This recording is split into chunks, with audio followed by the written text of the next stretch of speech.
5K race review of my reindeer run on December 6, 2025. We'll be covering race results, lessons, and next goals. And if you'd be so kind, please like and subscribe. Race overview. The race was a 5K. I signed up for the race with a friend, my friend Brandon. We signed up with the goal in mind of running the race in under 20 minutes, which is about a 6:24 minute per mile pace. The race results, we achieved our goal. We got under 20 minutes. We actually did under 19 minutes. I got 18:37 as my official time. Brandon was pretty close to that. I think he was 18:50 on the dot. So what did prep look like for this race? We signed up for the race 7 weeks in advance and started preparation right away. This is the tool I use for race prep. Each row represents a week. I started out with 7 weeks out from the race. So a little overview of the race calendar. You can see this column here is my most important column. This is my total weekly mileage. So you can see 7 weeks out, my first week of training, I started with only 13 total miles for the week, which was a series of 2-mile runs with a 1-miler in there. You can see I went up to 20 miles the next week, the following week, the second week, third week, 18, 21, 19, 29, and then down to 22. Ideally, you would see 3 blocks of increasing volume, so this number getting bigger each week.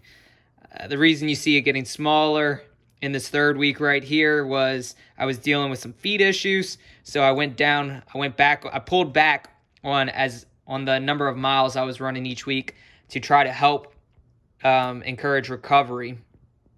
And it did help a little bit. My feet were feeling better, and I kind of stabilized at 3-mile runs. I got a lot of 3-mile runs in, feeling good. For this 4th and 5th week, you can see I missed 1 day there. And you can see my biggest week, the 29 miles in the week, series of 4-mile runs with a 5-miler right there.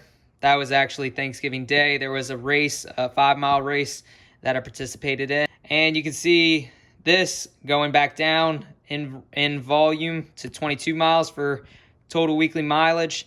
That is because this is race week. Race week, you want to deload, do some easy runs the whole week to encourage recovery. So I went extra easy on these runs, probably around a 9-minute or 9.5-minute mile per pace. And so that I can save myself for race day so I can run as hard as I can. So that's kind of the calendar I use to prep for races. Lessons from prep. I wish I hadn't stopped running previously. Building from zero is a challenge. So before this prep, I wasn't running for a few months, and I definitely felt it. Training with a friend helps massively. So like I said, me and my friend signed up for this race. Because of that, it held me accountable. Knowing that he was getting ready for this race motivated me for sure. And worst case, not having a training partner, just having the goal in general, signing up for the race is also a great accountability tool. Race strategy and mindset. Going into the race, starting position for this race, I started towards the back. I liked the psychological advantage of passing people. It's really motivating. I let all the fast people start in front. They're going to jump off the line. They're going to start hard. And a lot of the times people will slow down the further they get into a race. So I like starting a little bit further in the pack so that I can pass those people. It's a little more gratifying. It helps me out mentally. Keeps me strong in the race. I like to try to finish strong in a race. Usually the way that goes down is I either get chased down by somebody's on my tail, and that pushes me to run harder than I normally would, or if somebody's not running me down, and I see someone in front of me, I will try to usually catch that person. I will try to pick up the pace and pass that person close to the end. Usually that's something I'll do within the last half mile of the race. As far as pacing goes in the race, I was going by feel. I try to pick a pace that I think I can maintain for the whole race. And if anything, hopefully go a little faster towards the end of the race. The last thing I want to do is burn out and slow down and get past in the last mile, let's say, or whatever part of the race, whichever part of the race we're in.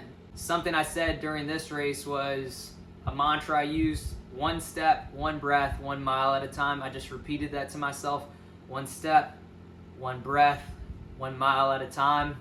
The reason for doing that, it helps me from thinking too far ahead.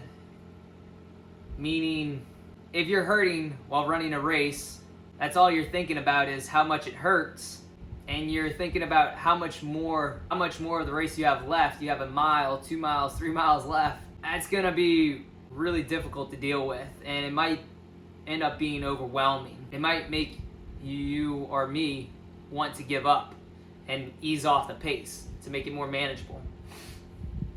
So I find distracting myself with a mantra like this helps to keep my mind off of thinking of the pain I'm in right now, or thinking about how much race I have left, how much more time I have to be in the pain cave. Next steps and next race, I want to maintain this fitness. I enjoy this. My plan of right now is to sign up for another race. The next race is in January. There's a half marathon, and so I signed up for that. I am 6 weeks out. I plan to use my race calendar again, build weekly mileage up to roughly 40 miles a week, maybe a little more, to keep up on the speed work at least once a week. I found that very beneficial. Keep up training with a friend. My friend signed up for this race as well.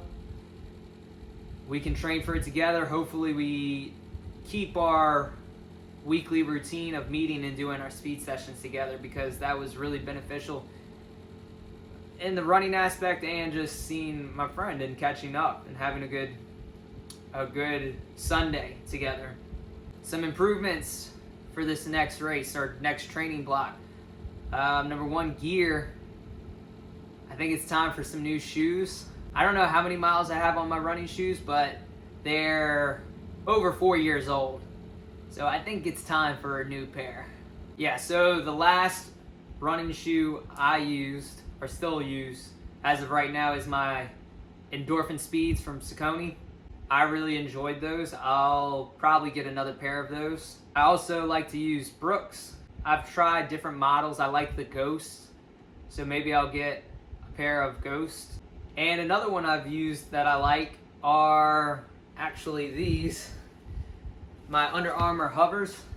These are even older than my running shoes, but they've still held up. I've really enjoyed them. So maybe I'll get another pair of those. Who knows? We're at 3 pairs of shoes now. We'll see which ones I get. Considering getting a Garmin watch, it's enjoyable to just wear the watch and not carry my phone on me. Most of the times I won't carry my phone on me. I will use something like a route creator on my phone. I'll create a route on my phone, measure it, see how far and where I need to run, and then I will go for that run. But it would be nice to have a Garmin to double check me. What else? Supplementation. I've been doing creatine as of late. I don't really feel any different when I'm on creatine versus not. I do 5 grams a day. It just seems to be one of those supplements that's overall good for general health. Creatine tip. I have been doing the creatine in gummies forms. My friend actually gave me these gummies, these creatine gummies. He didn't enjoy them, gave them to me to try out. I like them. I do not like powdered creatine, at least the unflavored kind. I find that it sinks to the bottom and it's gritty, and I do not like that texture, and I will not take it consistently that way. But in this gummy form, I will. Another improvement I think would really help is being more intentional with a workout program that complements my running. So I'm doing a lot of endurance training with the running. I think power and strength training would be very complementary and beneficial to the running. And that about does it for race overview. Thank you for watching. Please like and subscribe. Some upcoming videos I think I'll be doing is more updates on race preps. So maybe some details that I didn't include in here. And some other health related things, like I recently just got my blood work done. I'm really excited for the results to come in for that, to see what I can improve there. And maybe I can take you along and see what that looks like together. Also, business related stuff. I have my own business. I have a group and personal training gym that I've been running for the past 5 years. I think it would be cool to document what's going on in my business and how I'm trying to improve in that aspect as well. If you think you'd enjoy those types of videos, stick around. Please subscribe so you get more videos like this.